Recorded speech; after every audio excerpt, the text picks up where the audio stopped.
Atau itu mungkin bahasa Toraja Utara mungkin. Ada bapak-bapak bilang, pendeta, saya kalau baik lebih baik dari malaikat bapak. Tapi saya kalau sudah marah itu Lucifer juga kalah. Ini manusia tidak jelas.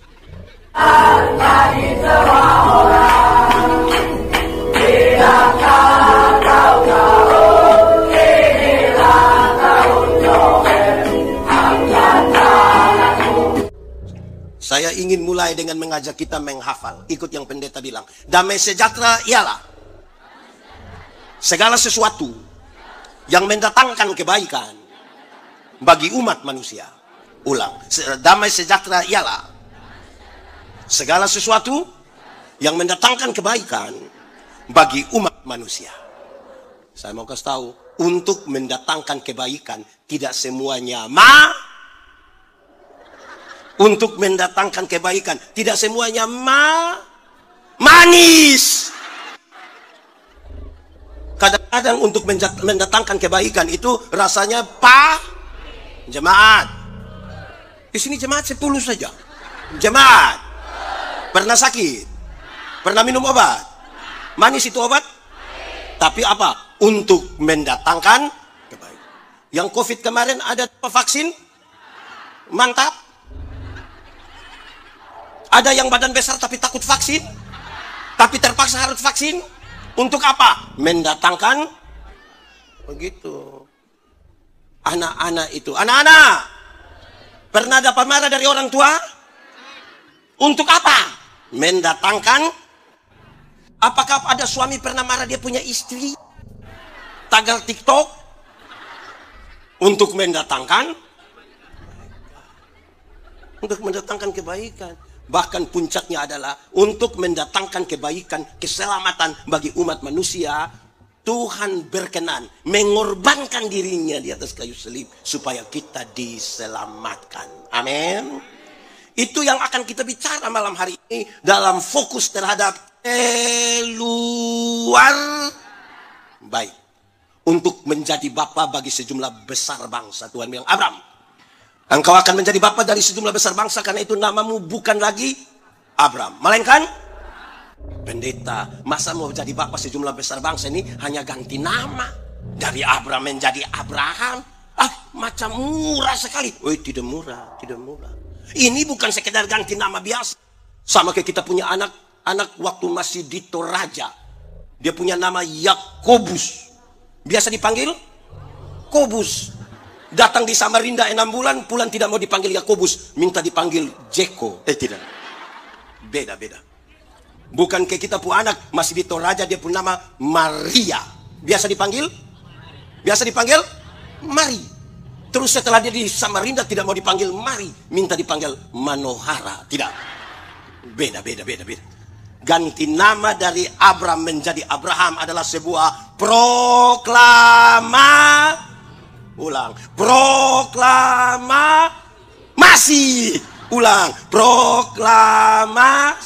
bahwa masa lalu tidak bisa dirubah, masa depan bisa dirancang di dalam nama Tuhan. Ulang, masa lalu tidak bisa dirubah, tapi masa depan bisa dirancang di dalam nama. Ikut 1, 2, 3. Masa lalu tidak bisa dirubah, tapi masa depan bisa dirancang di dalam nama. Baik, kita mulai. Abraham. Setiap kali menyebut Abraham itu masa lalu. Waktu menyebut nama Abraham, orang tahu Abraham itu orang kaya di kampung. Sawah, kalau dia orang Toraja. Ada kerbau. Ada banyak harta. Tapi Tuhan bilang, Abraham, engkau menjadi Abraham. Pergi ke satu tempat yang akan kutunjukkan kepadamu. Itu tidak ada tanah 1 jengkal pun untuk dia. Supaya apa? Supaya belajar bersandar kepada Tuhan. Sama-sama 1, 2, 3. Supaya belajar bersandar kepada Tuhan. Kasih tau kawan di 1, 2, 3. Supaya. Kalau di kampung terus itu kan tidak tahu takut. Om, tante, opa, oma, siapa lagi? Ada petugas koperasi dekat rumah tidak? Tidak ada. Kita sendiri mau takut bagaimana? Waktu mulai jalan jauh, orang mulai ada rasa takut. Dan waktu dia mulai ada rasa takut, dia mulai bersandar kepada jemaat. Pernah pi pantai? Pantai mana? Itu pergi dengan siapa? Kalau pergi ke pantai, bermain di pantai, air hanya sampai betis. Karena air hanya sampai betis, kita bisa bilang, wah, wah, wah. Pinggir pantai. Coba masuk barang 500 meter, coba. Di 500 meter, perahu sudah mau. Kalau di pinggir pantai itu kan kita bilang, foto, foto, foto dulu. Pinggir pantai. Coba 500 meter, perahu sudah mau tenggelam. Siapa yang perahu sudah terguncang mau tenggelam? Terus, hei, perahu mau tenggelam, tolong foto, tolong. Makin jauh berjalan, tersadar kita bukan siapa-siapa. Amin. Amin. Jemaat, pernah jalan kaki? Bagaimana itu? Saudara, jalan kaki itu bisa, tapi jaraknya dekat. Karena jarak dekat, kekuatan penuh ada pada kita. Maka orang lain kita tidak butuh, bahkan Tuhan pun kita tidak butuh. Ibu-ibu bisa pakai high heels tinggi begini. Karena full kekuatan ada pada kita. Coba lebih jauh sedikit. Naik ojek. Pernah? Yang motor itu. Pernah? Itu anak lari kencang. Saya yakin dia akan bilang dia, Ade, pelan sedikit. Kenapa? Tante berdada tidak bisa. Terus itu anak bilang, tidak bisa tante. Kenapa? Tante hanya bayar 5.000. Memangnya 5.000 kenapa? Kalau 5.000 tidak pakai rem tante. 10.000 dulu baru pakai. Poinnya dapat. Makin jauh berjalan, orang mulai ada rasa takut. Mulai lebih jauh. Naik mobil pernah? Ke Toraja pernah? Dari Makassar Toraja naik mobil pernah? Pernah duduk di samping sopir? Pernah kok sopir belum rem, kita yang mau angkat kaki injak begini pernah?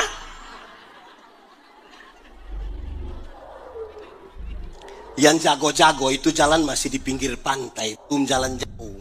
Semakin jauh, coba ganti ini, mungkin baterai agak kurang. Semakin jauh berjalan kita rasa tidak bisa. Lebih jauh lagi. Naik kapal laut, pernah? Pernah? Kemana? Ke Toraja juga. Jemaat, saya melayani kira-kira 5 tahun di pedalaman NTT di satu pulau nama Pulau Sabu. Laut Sabu itu cukup luar biasa. Kita hebat berenang, tapi kalau tenggelam di Laut Sabu jago hilang. Musim timur itu musim yang berat. Kalau masih ada kapal feri jalan kita di atas, dia maju tidak berat. Kalau orang lihat ada pendeta di atas yang datang kasih tahu, pendeta, iya kita ibadah. Di darat tidak pernah ibadah, tapi gelombang mulai datang rajin ibadah dia. Yang menarik kalau kami ibadah di laut itu adalah, apalagi kalau gelombang lagi kencang itu. Yang menarik itu waktu persembahan. Di bagian persembahan kami tidak pakai ini tangguk-tangguk macam begini, kami tidak pakai. Karena memang tidak ada. Kami pakai dos ini besar. Kenapa mesti pakai besar dos? Karena kalau ibadah di tengah gelombang itu, persembahan itu datang, sekali isi tangan dalam saku begini, dapat berapa saja, dapat berapa? Semua masuk. Tidak lewat otak. Saku langsung. Beda kalau ibadah di darat. Beda kok tidak? Beda kok tidak? Termasuk yang sebentar. Kalau ibadah di darat itu yang bawa persembahan datang, waktu isi begini ini macam agak lama. Sudah agak lama lebar mata putar 2-3 kali begini. Ini mata macam ada firasat. Terus dia ambil persembahan taruh begini, yang petugas persembahan selewat baru dia kata, oh kenapa? Saya isi yang merah itu. Lebih jauh, naik pesawat. Pernah? Kemana? Toraja juga. Kalau naik pesawat, orang naik yang Boeing, yang Airbus itu, terbang kira-kira 36.000 kaki. Kalau 36.000 kaki berarti kira-kira 12 km di atas udara. Kalau 12 kilo itu pesawat belum jatuh, kita sudah mati. Dia baru, mati sudah. Mati. Di 12 kilo itu, zona aman. Sudah bisa lepas ini sabuk pengaman. Lihat orang pergi ke toilet dia juga. Terus tiba-tiba ada lampu seatbelt itu menyala. Dan ada suara bilang begini. Berhubung karena kita terbang dalam situasi cuaca yang buruk. Karena itu kami minta kepada para penumpang segera kembali ke tempat duduk dan seterusnya. Saya mau tanya, waktu ada pengumuman begitu ada yang berani protes? Silakan kembali ke tempat duduk. Mau kembali buat apa? Kita ada pernah? jago hilang Bapak. Itu kita akan balik dengan kencing juga tunda Bapak. Sudah duduk begitu, ada anak-anak kecil ribut di situ, kita kasih tahu dia, adek, doa. Yang jago-jago itu jalan belum jauh, jalan masih dekat-dekat itu. Di ketinggian 12 km, kecepatan pesawat kira-kira 900 km per jam. 900 km per jam itu cepat atau lambat itu? Cepat. 900 km per jam itu Rossi juga kalah. Kalau Rossi saja kalah, apalagi anak Grab di depan orang itu lebih kalah. Di kecepatan itu, pesawat tabrak awan kan guncang tuh. Waktu tabrak guncang, orang Kristen di atas pesawat langsung bilang, Yesus. Di darat itu kalau kaget maki. Saya belum pernah dengar orang maki di pesawat, belum pernah. Di sini ada yang biasa maki? Ada? Supaya kita kumpul uang beli tiket, suruh dia berangkat pas musim hujan yang berakhir. Saya yakin pulang langsung bikin persekutuan doa di rumah itu. Apa poinnya? Kalau keluarga makin jauh berjalan dengan Tuhan, dia berharap pada Tuhan. Saya percaya ada damai sejahtera. Suami-suami yang berharap pada Tuhan tidak akan tampar dia punya istri. Di sini ada suami biasa pukul istri. Ada suami biasa pukul istri. Saya balik dia pun pertanyaan. Ibu-ibu yang biasa kena pukul dari suami, coba angkat tangan. Jangan! Berani angkat tangan pulang kena pukul ulang.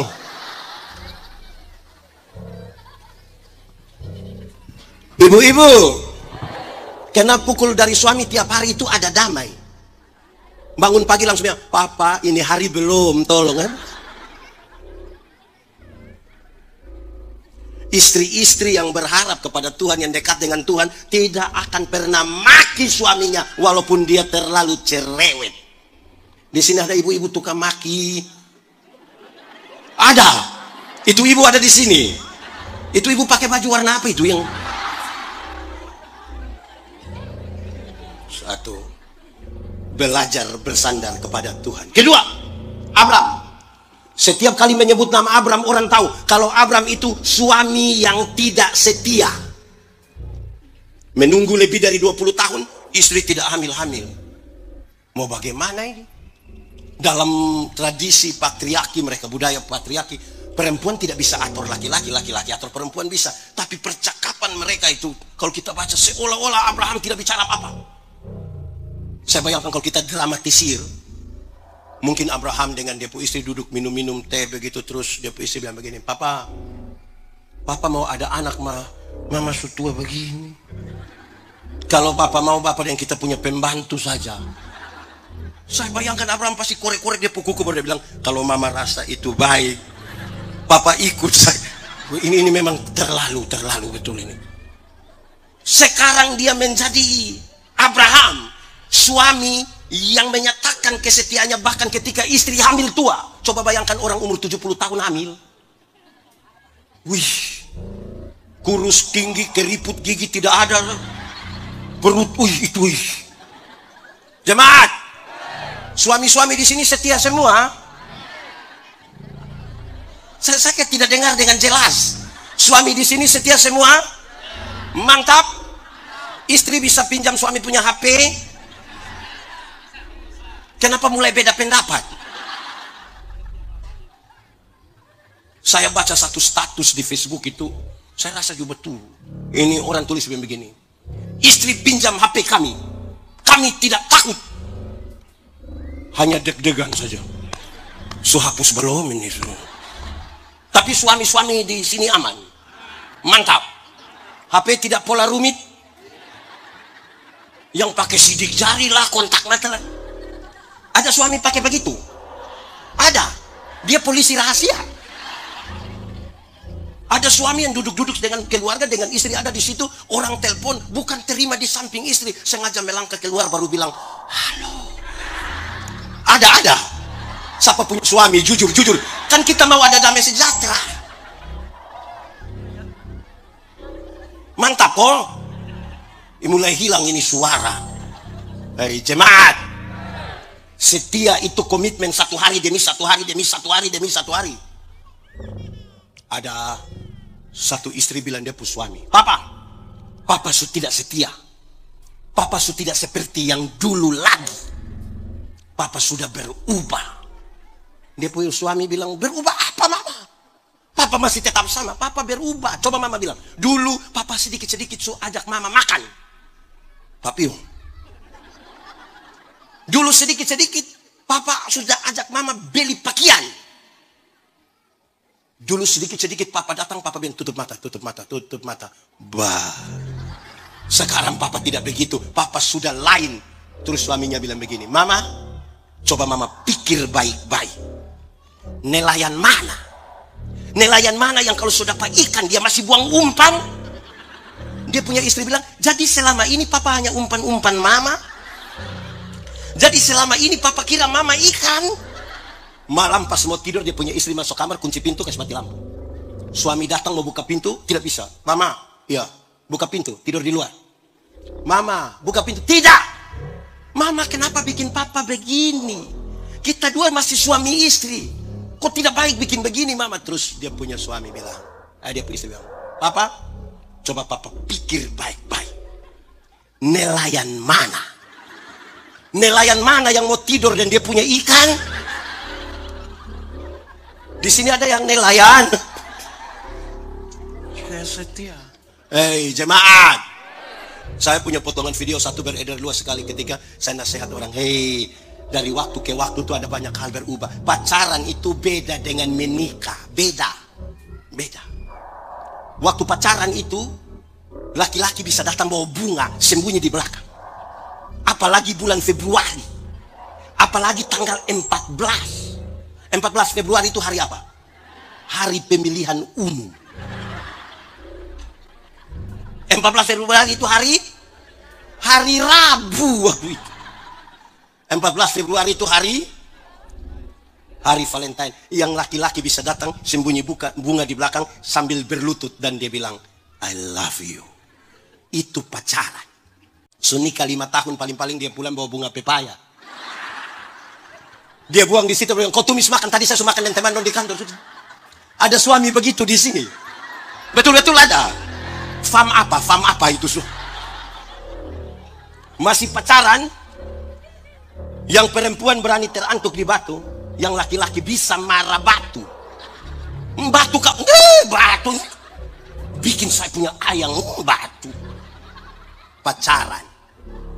Sudah nikah, ke gereja jalan sama-sama terantuk sedikit. Pas jatuh dia pun suami, kau pun mata taruh di mana? Ada berubah. Masih pacaran, yang perempuan belum jatuh, yang laki-laki su tangkap. Kadang-kadang pakai minta tolong, sayang, ya jatuh dulu, mau tangkap. Pacaran. Sunika naik motor sama-sama, tabrak anjing, jatuh. Suami ambil motor, lupa ambil istri. Istri protes, papa bisa ambil motor, lupa ambil saya. Minta maaf sayang, minta maaf. Mama sulunas tapi motor ini. Masih berapa bulan begitu. Di sini ada yang masih kredit? Ada ambil istri atau tidak ini? Berubah. Jemaat. Pendeta Yandi ini baru menikah 16 tahun. 16 tahun. Izin Bapak. Bapak berapa tahun Bapak? 5 lama sekali. Izin Bapak berapa tahun? 18 tahun. Kakak? 14. Kakak? Bapak izin? 30. Bapak pendeta berapa tahun? Oke.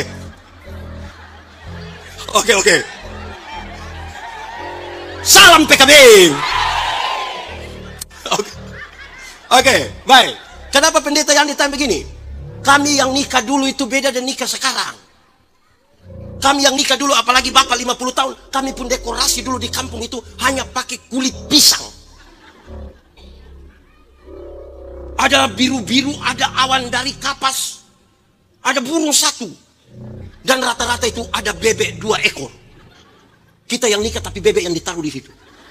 Terus ada tulisan besar sekali, tulis bilang, mohon doa restu. Belum lagi itu kertas-kertas krep itu ditarik dari sini. Ibu-ibu punya ini merah sekali. Nikah dulu. Yang nikah sekarang dong ini kan, terlalu mantap. Pakaian su mantap lain. Diprewet lain, pemberkatan lain. Ini apa lagi? Resepsi lain. Pas resepsi itu kami diundang ke gedung-gedung yang besar itu bagus. Sampai sana tuh MC bilang, baik semua mari kita berdiri, kita sambut raja dan ratu sehari dong masuk. Woi, enggak nih. Terus setelah pemotongan kue pengantin, tiba-tiba yang MC suruh yang laki-laki gandeng istrinya. Sambil berjalan menuju satu tempat begitu, lampu sedikit redup, musik-musik mulai mantap, beautiful in white. Wah, luar biasa, mereka berdansa. Terus tiba-tiba MC bilang, wedding kiss. Woi, romantis sekali yang laki-laki. Pas dia cium begitu petasan, kami yang nikah di atas 16 tahun hanya bilang,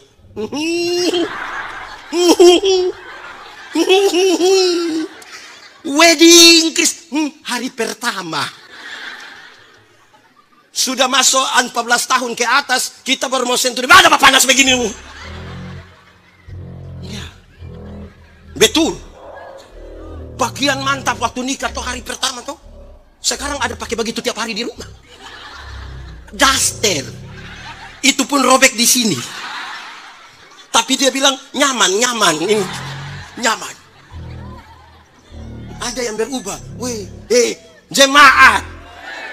16 tahun nikah itu tidak ada itu wedding kiss, tinggal dia pun petasan. Hanya petasan itu.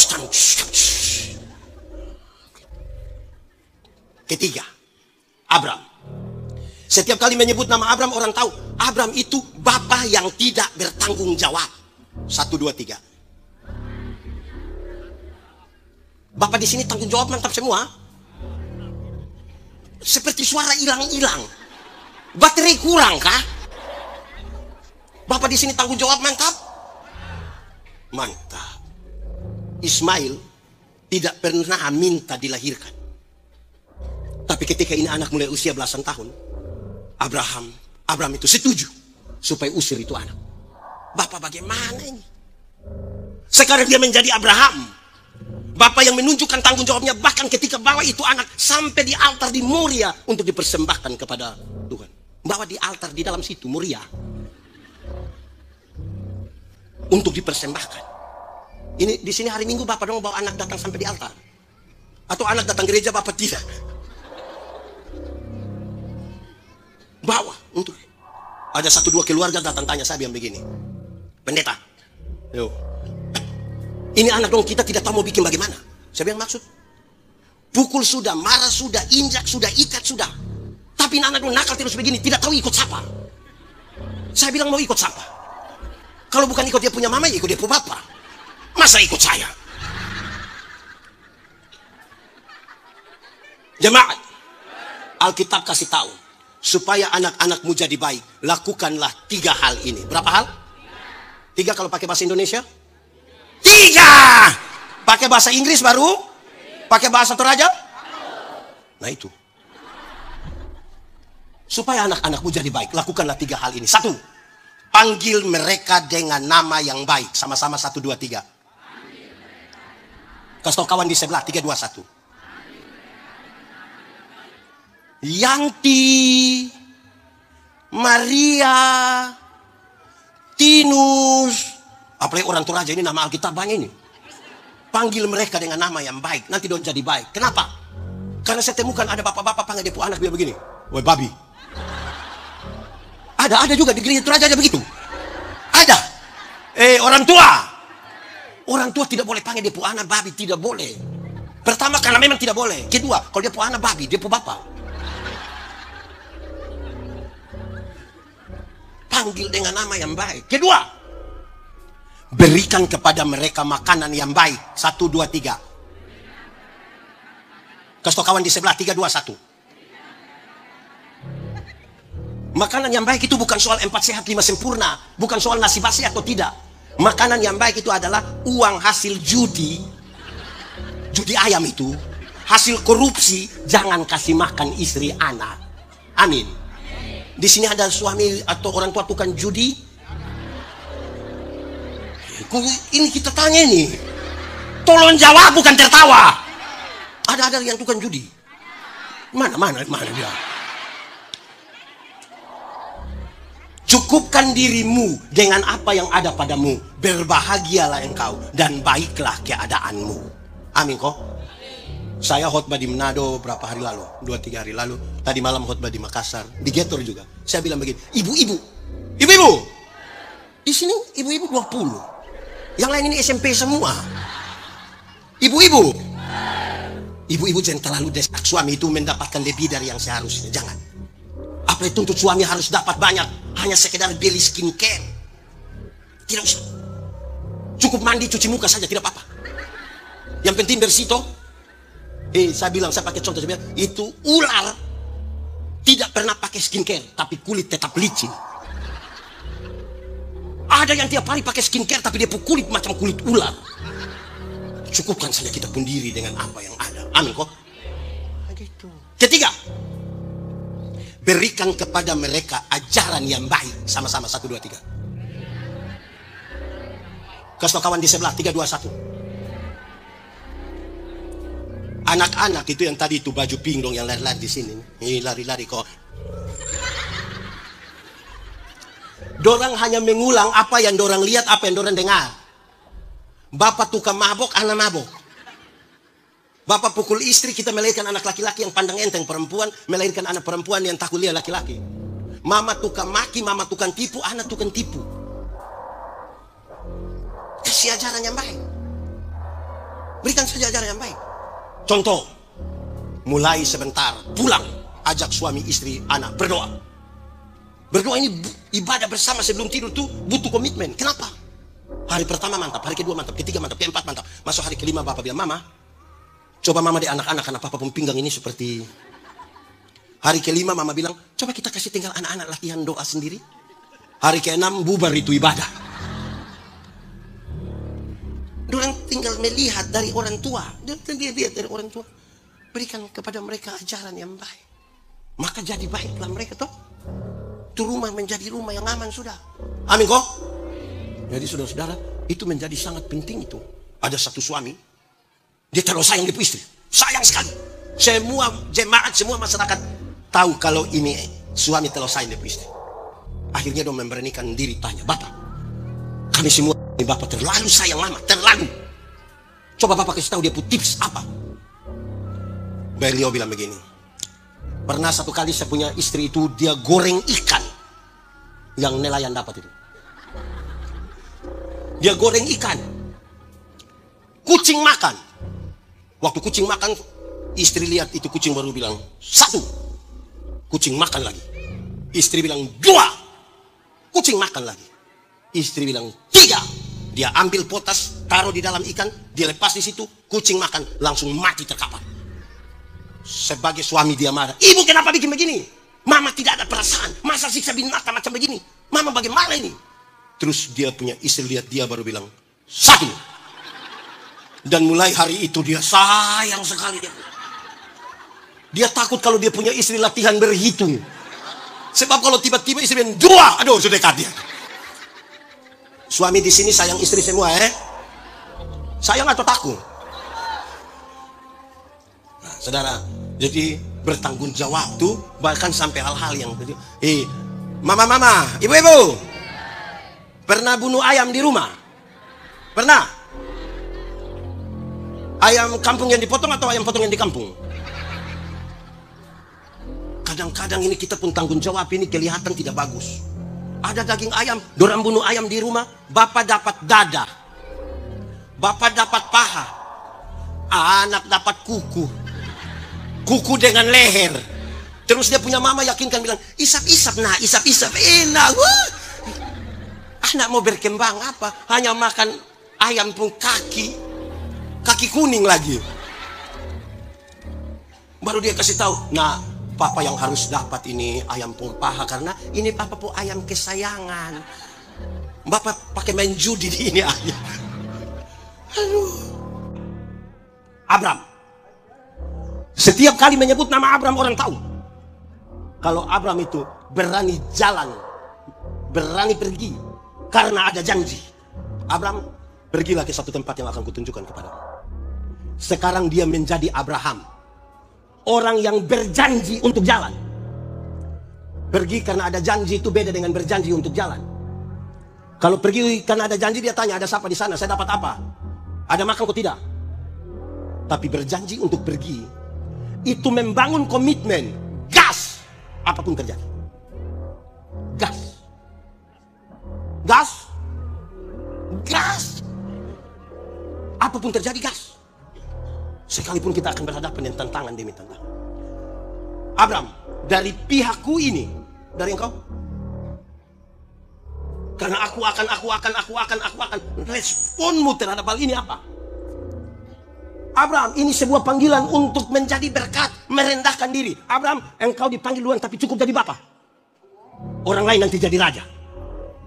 Engkau menjadi bapa sejumlah besar bangsa, tapi daripadamu akan bangkit raja-raja. Kita datang duluan tapi di bawah. Ini panggilan menjadi berkat. Oh Tuhan, pakailah apa? Serah. Bila apa? Bila ku tahu hidup ini sudah, akan ada satu waktu kita tidak berdaya lagi. Entah karena sudah lanjut usia, entah karena kecelakaan, entah karena sakit. Kita sudah tidak berdaya. Tapi waktu anak-anak, waktu orang-orang bicara tentang kita pun nama, orang bilang begini, itu orang tua sebegitu, tapi dia sudah jadi berkat. Jangan dari berdaya sampai tidak berdaya, tidak pernah jadi apa-apa. Hanya jadi beban saja. Lama-lama kita duduk begini, dia baru muncul di pagar situ, orang bilang, beban muncul. Oh Tuhan.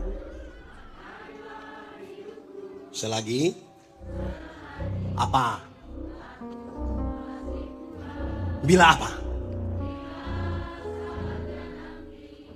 Kuta. Tapi sudah apa? Amin. Baik. Jemaat. Yang pendeta Yandi omong banyak-banyak tadi itu baru pengantar. Ini baru mau masuk di khotbah. Siapa suruh mau undang beta? Masuk di khotbah. Baik, kita mulai sekarang. Itu kenapa? Banyak ini yang pemalas dengar khotbah. Di sini ada yang malam-malam susah tidur? Ada yang tidur jam 2 bangun jam setengah 4, ada? Ya itu boleh ikut saran dokter apa saja boleh, tapi coba lakukan 2 hal yang saya akan bilang ini. 1, coba baca Alkitab. Kejadian 1 ayat lah. Kalau buka Facebook, ikuti story, tidak mengantuk. Apalagi taruh kopi, minum. Tidak. Coba baca Alkitab. Kejadian 1 ayat. Wah. Kejadian 1 ayat. Makin lancar ini. Kedua, coba pergi gereja. Coba pergi gereja. Biar susah tidur di rumah, coba pergi gereja. Pas sampai baca habis firman, terus pendeta bilang, Bapak Ibu, saudara-saudara, tema kita hari ini adalah, dia langsung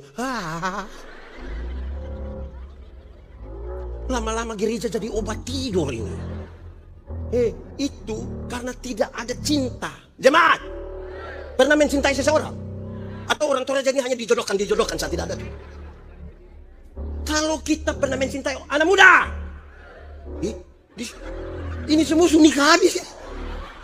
Anak muda, pernah kamu WA sampai jam 2, jam 3 pagi dengan orang yang kamu cinta itu, tapi dia nikah dengan orang lain itu?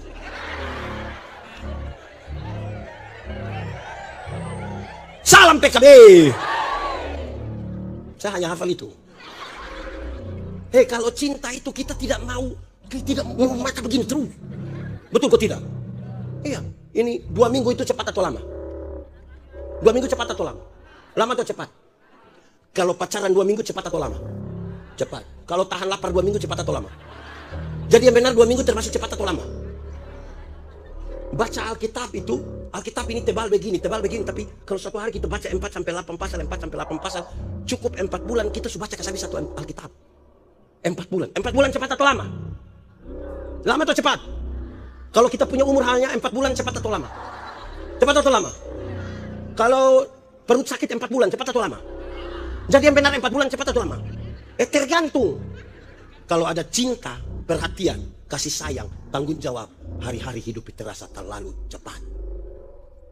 Tapi kalau 4 bulan dia isi dengan iri hati, emosi, marah, tidak suka, Lama atau cepat? Saudara pernah duduk dengan orang yang saudara tidak suka? Pernah? Dia duduk di sebelah berkorek-korek kita begini. Wih, itu rasa 2 menit saja itu kayak jadi ini butuh cinta. Amin kok? Baik. 1. Tuhan panggil Abraham. Untuk apa? Untuk apa? Jawabannya. Hafal ini kan sebentar akan ada pertanyaan di sini. Untuk apa? Untuk tujuan Tuhan. Sama-sama. 1, 2, 3. Kasih kawan di sebelah 1, 2, 3. Tujuan Tuhan itu apa? Tujuan Tuhan adalah mendatangkan tanda-tanda damai sejahtera di tengah-tengah dunia. Itu tujuan Tuhan. Tuhan suruh kita menikah. Untuk apa? Untuk tujuan Tuhan. Saya tanya banyak pasangan nikah. Mau nikah untuk apa? Supaya dapat keturunan, pendeta. Saya bilang, hei, ada orang yang tidak menikah, dia punya keturunan satu di situ, satu di situ, satu di situ, satu di situ. Padahal dia tidak nikah. Kalau salah itu. Menikah untuk tujuan Tuhan. Supaya Tuhan dipermuliakan. Baik ada anak maupun tidak ada. Kalau yang untuk ada keturunan, orang lain tidak nikah. Satu di situ, satu. Ada 2 keluarga. Dua keluarga yang tidak ada anak ini. Dorang angkat orang lain punya anak. Sudah kelas 6 SD, mau SMP. Dorang datang cari saya, dorang bilang, pendeta Yandi, tolong berdoa kasih kita dulu. Doa kenapa? Kita sudah nikah begini lama ini 12 tahun ini tapi belum ada anak. Kamu buat apa saja? Kami ambil orang punya anak. Sekarang sudah besar-besar itu, semua masuk SMP itu. Oh, kalau misalnya itu orang punya orang tua itu mau datang ambil kembali itu anak, kamu mau? Jangan bapak. Kami cintain anak dulu. Oke, bagus. Sekarang kita mau berdoa ya. Saya mau tanya kamu dulu, saya bilang. Saya mau tanya kamu. Mau mujizat besar atau mujizat kecil? Orang bilang, bapak kalau bisa yang mujizat besar. Saya bilang, kalau mujizat besar sudah terjadi atas kamu. Terjadi bagaimana pendeta? Sudah terjadi. Kenapa? Saya kasih tahu kamu. Mencintai anak sendiri itu gampang. Tapi mencintai orang lain punya anak seperti anak sendiri itu mujizat. Yang istri-istri bilang, betul bapak, berarti ini Tuhan punya maksud. Sekalipun kita tidak ada anak, tapi kita belajar mencintai orang. Istri bilang begitu. Tapi yang suami dong bilang begini, betul. Mencintai anak sendiri itu gampang. Tapi mencintai orang lain punya anak seperti anak sendiri itu mujizat. Berarti kalau mencintai istri sendiri itu gampang. Kalau mencintai orang lain punya istri seperti istri sendiri. Stop. Tujuan Tuhan. Tuhan Yesus ajar berdoa begini. Jadilah kehendakmu di bumi seperti di jemaat. Surga lebih baik atau dunia lebih baik? Yakin? Berarti surga lebih baik dari dunia. Amin. Mantap. Yes. Berarti surga lebih baik dari dunia. Betul. Kalau begitu siapa mau pergi sekarang? Ada yang mau pergi sekarang? Ini mau tinggal di mana? Ada yang kita tanya, ibu mau pergi sekarang? Bilang, jangan pendeta, anak-anak masih kecil. Belum lagi dia punya bapak model begitu. Yang paling masuk akal itu dong bilang begini. Belum pergi karena belum waktu Tuhan. Sama-sama, 1, 2, 3. Kita belum pergi ke surga yang lebih baik dari dunia. Tapi tanda-tanda kerajaan surga mesti sudah harus terjadi di rumah di mana kita tinggal. Di gereja di mana kita beribadah. Di lingkungan di mana kita hidup di situ. Kerajaan surga berarti pemerintahan Allah berlaku di dalam rumah. Ada kasih atau tidak? Ada keadilan atau tidak? Surapan. Tanda-tanda kerajaan surga terjadi di sini. Baru kita percaya ada damai sejahtera di tengah-tengah keluarga. Amin. Kedua. Itu baru satu. Satu tadi apa? Aduh. Ini yang saya takut ini. Jangan sampai sebentar pulang ketemu orang yang rugi tadi tidak ikut ibadah tadi. Siapa khotbah? Pendeta Yani. Wah bagus. Iya, dia bilang apa? Tidak tahu kita. Tapi kita tertawa gitu. Wih. Aduh. Sudah mulai. Apa? Mantap, 1, 2, 3. Tujuan Tuhan. Nanti yang jawab benar semua akan dapat C. Saya tidak mau lanjut. Oke. Saya hanya bilang C. Saya potong. Oke. Kedua. Untuk tujuan Tuhan supaya ada damai sejahtera itu, Tuhan tidak pernah suruh kita pergi dengan tangan kosong dan tangan hampa. Tapi Dia lengkapi kita dengan karunia. Lengkapi dengan? Kasih kawan di sebelah, 1, 2, 3. Dengan?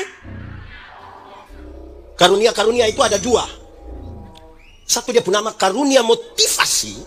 Yang satu namanya karunia manifestasi. Karunia motivasi itu seperti berkhotbah, menyanyi, mengajar, mendampingi orang-orang.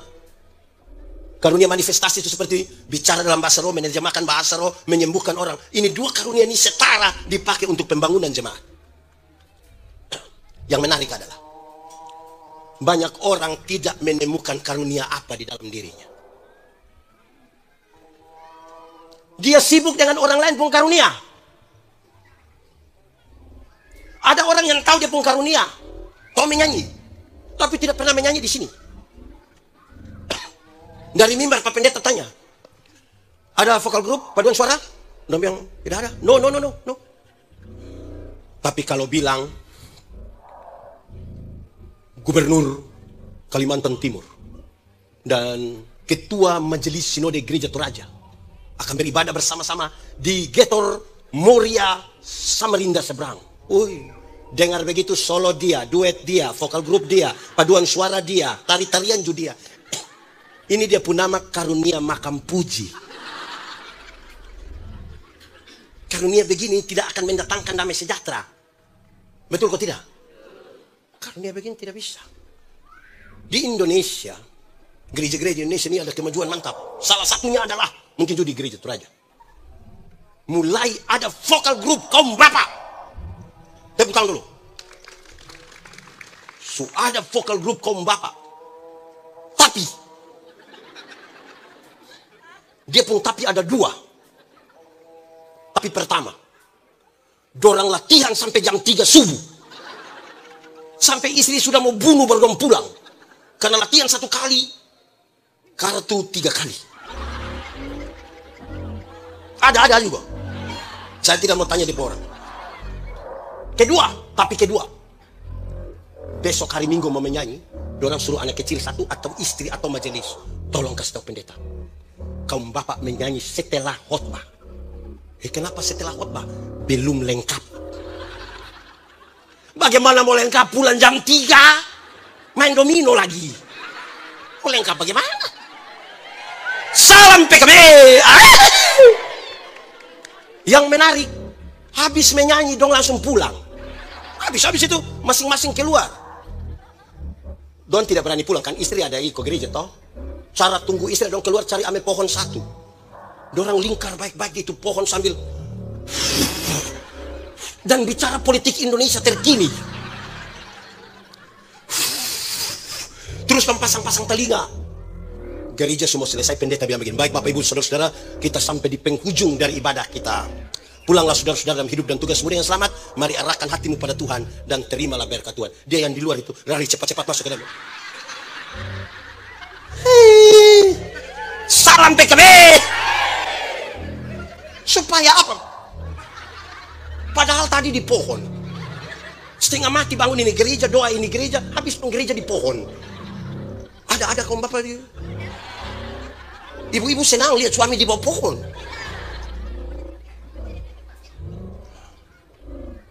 Ya karunia yang dipakai toh. Amin toh. Tapi karunia yang dipakai ini harus tetap bersandar pada Tuhan. Kalau baru pertama kali pimpin pujian macam ini Pak Pendeta pu istri ini. Pertama kali baru pimpin itu kan agak gugup-gugup kan. Di grup bilang tolong doakan.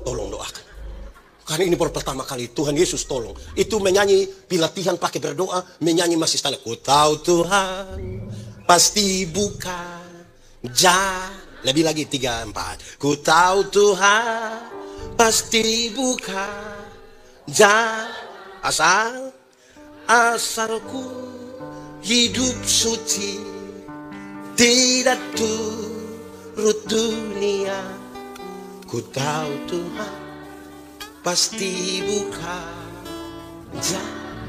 Woi, waktu pimpin habis begini, habis di grup dia bilang, terima kasih, dukungan doa telah membuat kita sukses hari ini, nama Tuhan dipermuliakan. Tapi karena kesempatan dikasih terus, jadi biasa. Latihan su tidak, doa su tidak. Datang langsung bilang, musik. Ku tahu Tuhan pasti bukan jalan. Ku tahu Tuhan pasti bukan jalan. Improvisasi bukan soal, tapi apakah Anda masih bersandar pada Tuhan atau tidak? Anu kok? Salam PBGT.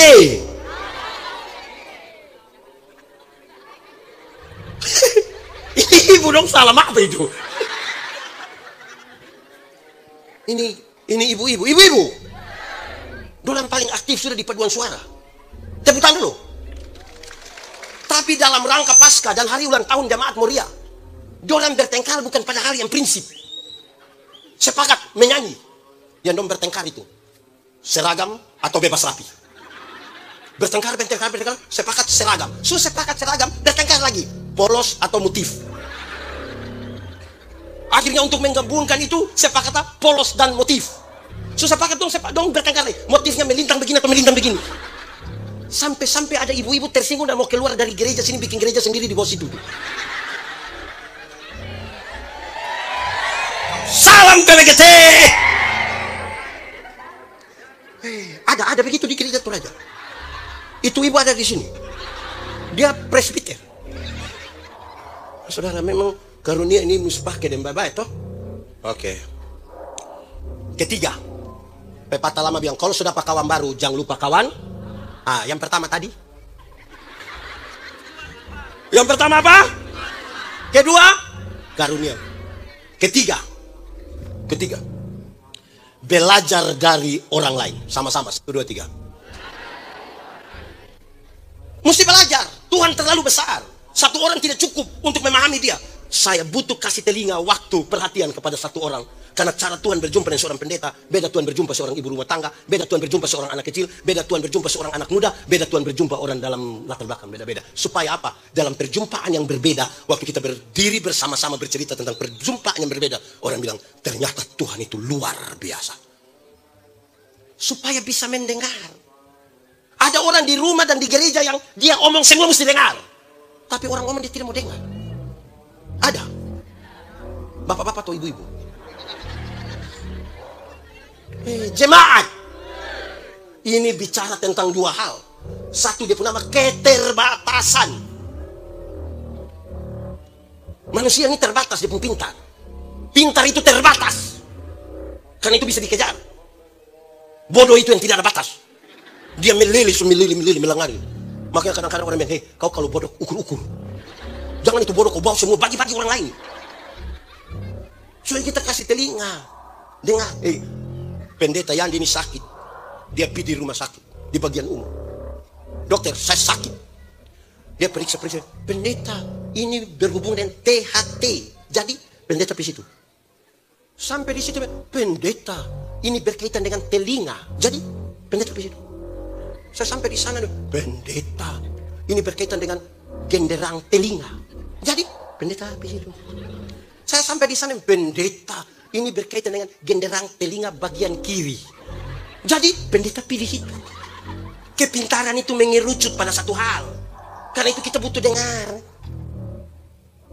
Juga dengan pengalaman iman dan Tuhan. Tidak ada orang terlalu pintar. Tidak ada. Kedua, persekutu. Pendeta Yandi itu tidak perlu tahu main itu musik. Orang tanya saya, pendeta Yandi tahu main alat musik? Saya tahu. Tapi hanya satu. Apa? Alat musik tiup. Saksofon? Oh tidak. Trompet? Tidak juga. Harmonika? Bukan itu. Lalu apa? Livery. Yang 17 Agustus. Saya tidak perlu tahu semua. Karena ada orang yang bermain itu barang. Iya toh? Tidak ada Superman dalam gereja.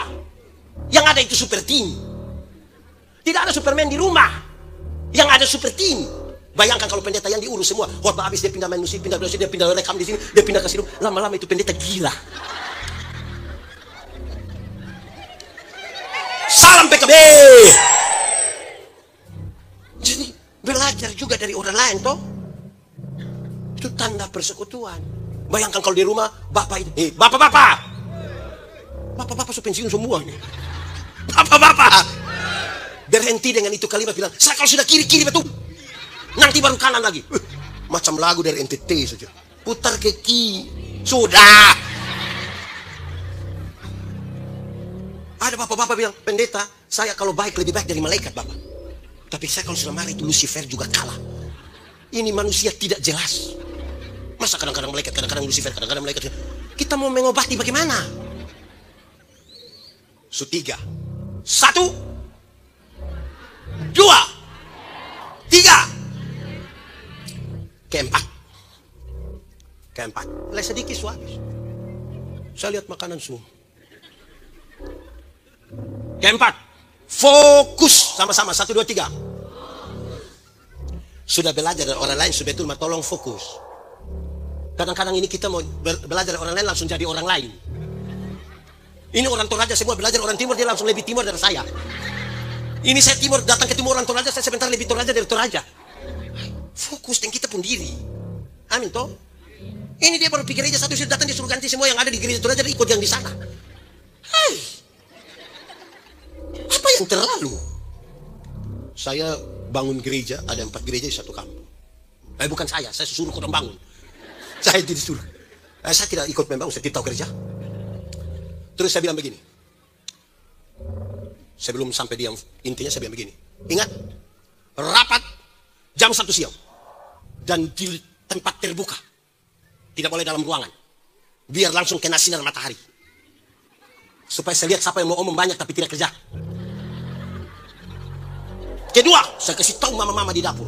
Waktu kami rapat, mama dong tolong bakar bulu ayam. Biar dia punya bau menyengat. Sudah lapar lagi bicara di panas, siapa mau omong banyak. Tapi yang kedua yang kaitan dengan ini, saya bilang begini. Pembangunan gereja ini berhenti. Stop. Kalau kamu bertengkar. Stop. Kalau mau bertengkar pakai perhadapan panitia, tim pencari dana, doa. Mau berkelahi saja. Masa pakai panitia berkelahi? Jadi kalau kerja-kerja kau berkelahi, stop. Dan bertengkar berkelahi itu sering terjadi karena orang tidak fokus. Ibu-ibu yang dia punya tugas hanya buat kacang brenibon di dapur. Dia kasih tengah itu kacang brenibon, pi urus laki-laki ada cor beton di sana. Itu yang jadi masalah. Coba ibu urus saja itu kacang brenibon, kenapa? Pi urus orang cor di sana berteriak lagi. Ada begitu di gereja Toraja. Di Moria. Itu ibu ada di sini. Dia di samping kiri atau kanan? Masing-masing kita fokus toh. Ada jemaat yang ada anak di rumah, dan ada jemaat yang dorang itu tidak urus dan punya kerja. Tiap hari hanya lihat orang pusala kopi lapor-lapor di orang tua. Bapak lihat coy itu dia suami daging ayam 2. Ada begitu di sini. Dia tidak urus tapi dia urus orang lain. Mau ada damai sejahtera begitu. Kalau ada kawan baru, jangan lupa 1, 2, 3, 4, 5. Belum. 5. Melakukan hal yang bermanfaat. Sama-sama 1, 2, 3. Untuk mendatangkan damai sejahtera itu harus bikin hal yang bermanfaat. Sudah ada tujuan Tuhan, sudah lengkapi kita dengan karunia, suruh belajar dari orang lain, fokus kita pun hidup masing-masing, tapi lakukan hal yang berguna. Untuk poin ini saya hanya sharing, tidak usah pakai di gereja Toraja, tidak usah membandingkan karena masing-masing lain lubuk, lain apa? Ini orang yang bikin saya kacau. Di gereja tempat saya layani itu, saya kasih tahu panitia hari raya gerejawi. Ingat, panitia hari raya gerejawi tidak usah bikin bola voli, lomba voli antara yang tidak usah. Tidak usah tarik tambang, tidak usah makan kerupuk, tidak usah. Lo makan di rumah saja. Kenapa pendeta? Yang paling banyak ikut itu bola voli itu dia tidak pernah masuk gereja. Sementara kita cari dana setengah mati untuk dia yang pemalas gereja itu. Tidak usah. Kita jangan terjebak pada keramaian. Nanti bola voli biar Karang Taruna dengan kelurahan yang bikin. Doang datang tarik tambang ada mabuk lagi. Tidak usah. Lalu kita bikin yang apa-apa. Kamu bikin saja lomba menyanyi kidung jemaat dari nomor 1 sampai nomor 476. Itu bermanfaat. Itu ada manfaat kok tidak? Ada tuh. Supaya kalau kita menyanyi makin dekat tuh kepadamu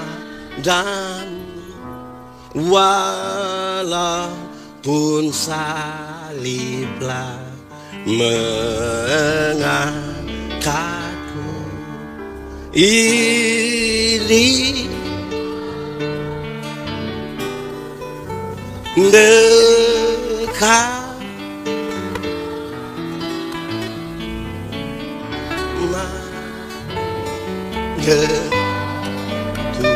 kepada itu bermanfaat. Ya toh? Karena ada orang yang kita menyanyi makin dekat, dia tidak menyanyi karena kurang biasa menyanyi. Kedua, bikin lomba berkhotbah. Supaya ini pemuda dong, nanti besok-besok jadi majelis, ganti yang tua-tua dan cukup sudah, ganti anak muda. Di khotbah. Ini dia sampai tua, sudah tidak bisa jalan juga, tapi saya pernah tua biar saya. Aduh. Ganti anak muda, bekali dong dengan lomba berkhotbah toh. Mantap kok tidak? Ini lari karong. Sepak bola bapak-bapak pakai daster. Untuk apa? Nah, bikin yang berarti. Kedua, tapi itu bukan untuk dibandingkan ya. Saya omong ini di sapu gereja. Kedua, yang penyanyi-penyanyi ini di sapu gereja saya kasih dong. Kamu yang menyanyi-menyanyi itu, kurangi bila perlu tiadakan. Tiadakan itu. Tiadakan.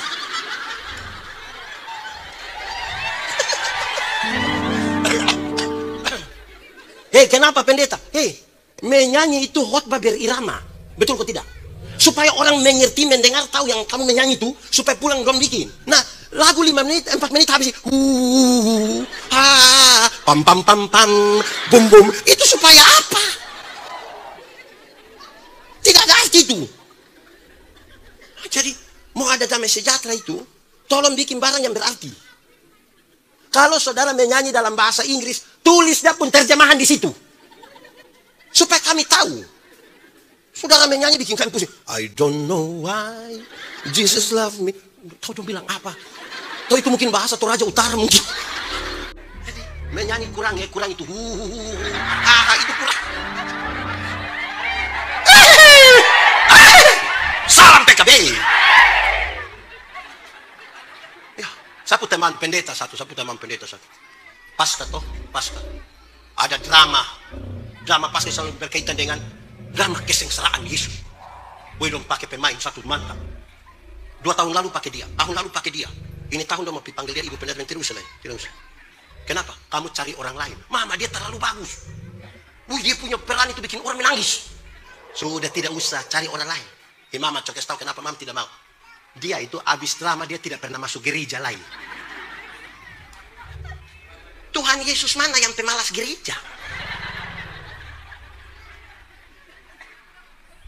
Saya tegur banyak peserta yang biasa kalau pas kayak gini ada kan yang bikin lomba salib. Dong bikin bagus-bagus salib, terlalu mantap. Tapi yang bikin itu ada mabok. Dengan harapan juara 1. Tidak usah kasih nol. Kan kita bukan bikin keramaian. Kita berekspresi tentang apa yang kita imani kepada Tuhan. Amin kok. Subar apa? 5. 1. Siapa yang bilang 1? Itu apa itu? Apa yang 1, 2, 3. 5. Melakukan hal 6. 6. Ini terakhir. Terakhir sudah. Habis ini sudah masuk persembahan. Di laut. 6. Sebenarnya ke-6 ini adalah efek dari 5 hal. Setelah kita tahu tujuan Tuhan, dilengkapi dengan karunia, belajar dari orang lain pun perjumpaan dengan Tuhan, terus kita fokus, ditambah lagi dengan melakukan hal yang bermanfaat, maka yang ke-6 ini akan muncul sendiri, yaitu kedewasaan spiritual. Sama-sama 1, 2, 3. Jemaat. Dewasa itu ada 3. Ada berapa? 1. Dewasa biologis. Sama-sama. Dewasa biologis itu hari kita punya berat badan hanya 37. Sekarang sudah 73. Itu dewasa biologis. Iya toh? Itu hari pakai celana nomor 27 tidak ada masalah. Karena perut teratas saja. Sekarang perut macam ada 3. 1 di sini. Itu dewasa biologis. Siapapun bisa begitu. Makan tidur. Cocok. Ini berkaitan dengan pembangunan fisik. Ibu-ibu ada anak nona yang SMP atau SMA sekarang. Coba bayangkan orang selama 10 detik begitu sudah. Oke. Seperti itulah ibu-ibu dulu. Halus-halus, tipis-tipis. Sekarang sudah tebal-tebal dan berlapis-lapis. Itu perubahan fisik. Kedua, kedewasaan. Pertama tadi apa? Kedewasaan biologis. Kedua, kedewasaan psikologi. Kedewasaan psikologi tidak tergantung umur dan berat badan. Umur 40 tahun tapi tukang tersinggung. Sedikit-sedikit tersinggung. Tersinggunglah sedikit-sedikit. Sedikit-sedikit mau keluar dari gereja, mau bikin gereja baru. Itu hanya badan saya yang besar. Sesungguhnya dia masih. Bayangkan kalau bapak tukang tersinggung. Mama juga ikut tersinggung. Anak juga tukang tersinggung. Itu tetangga yang lihat langsung bilang, cocok. Nanti kalau orang di Kupang, kalau orang suka tersinggung di orang banyak begitu, orang bilang. Ketiga, dewasa spiritual. Dewasa. Ada anak umur 3 tahun. Ini anak umur berapa ini? Oh, saya salah 1. Oh, 2 bulan. Oh, 2 tahun 4 bulan. Dia suka menangis. Ada menangis. Ada mau adik mungkin. Oh iya. Ini anak umur 2 tahun. Bisa kasih pindah itu meja berat 10 kilo? Bisa? 18 tahun kemudian dia seumur 20 tahun. Bisa kasih pindah itu meja? Yang berubah dia atau itu meja? Yang berubah ini anak atau itu meja? Nah, itu dewasa spiritual, itu dewasa iman. Tidak minta beban menjadi ringan, tapi berdoa minta bahu yang semakin kuat. Orang dewasa iman tidak akan merengek minta masalah berubah. Karena dia tahu kalau Tuhan izinkan ada masalah, Tuhan ukur kekuatannya seperti apa. Amin. Jemaat, saudara punya masalah? Tidak usah omong. Saya lihat yang ini bukan masalah semua. Masalah ialah kesenjangan antara harapan dan kenyataan. Harapan makan setengah 8. Kenyataan sudah berapa? Masalah. Karena itu hampir orang yang dewasa iman, yang dewasa spiritual tidak akan meminta orang lain berubah. Tapi siapa yang berubah? Kadang-kadang kita terlalu sibuk minta orang lain berubah sampai lupa diri sendiri. Amin kok. Kadang-kadang kita punya mau itu, istri yang baik itu kalau ikut kita pun mau. Nah, istri pun mau, suami juga ikut dia pun mau. Nah, kita mau ketemu di Toraja Utara, Palopo atau di mana?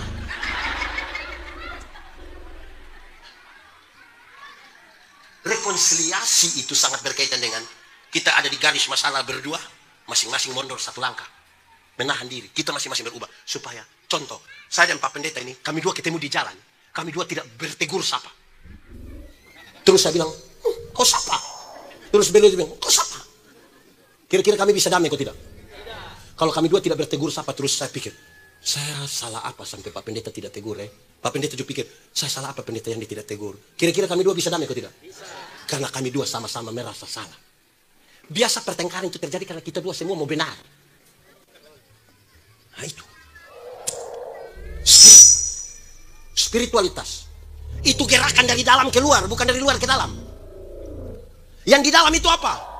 Yang di dalam itu teologi. Apa yang kita imani, itu di sini. Yang keluar itu etika. Perjumpaan antara teologi dan etika itulah spiritualitas. Orang kalau gerakannya dari dalam keluar, dia lihat sampah, langsung ambil. Dari dalam keluar. Yang dari luar ke dalam pas lihat sampah begini, dia mau ambil, dia bilang, "Kak, waktu saya ambil tolong foto." Foto habis, dia muat di Facebook baru tulis, "Kebersihan adalah bagian dari iman." Pencitraan itu dia bilang. Amin. Saudara bisa bayangkan tanpa kemunafikan tuh. Ada damai sejahtera di rumah. 1, tujuan. 2, ketiga, 4, 5. Efek yang ke-6, kedewasaan spiritual. Itu yang jangan bilang yang lain-lain. Kedewasaan spiritual. Yang kita imani itu betul-betul. Supaya kita menghindar dari kalimat yang orang suka omong bilang, "Kamu ini gereja-gereja tapi sama saja." Tidak boleh begitu. Harus dia juga ikut gereja supaya dia tahu. Amin toh. Nah, itu. Sudah. Dapur. Aman.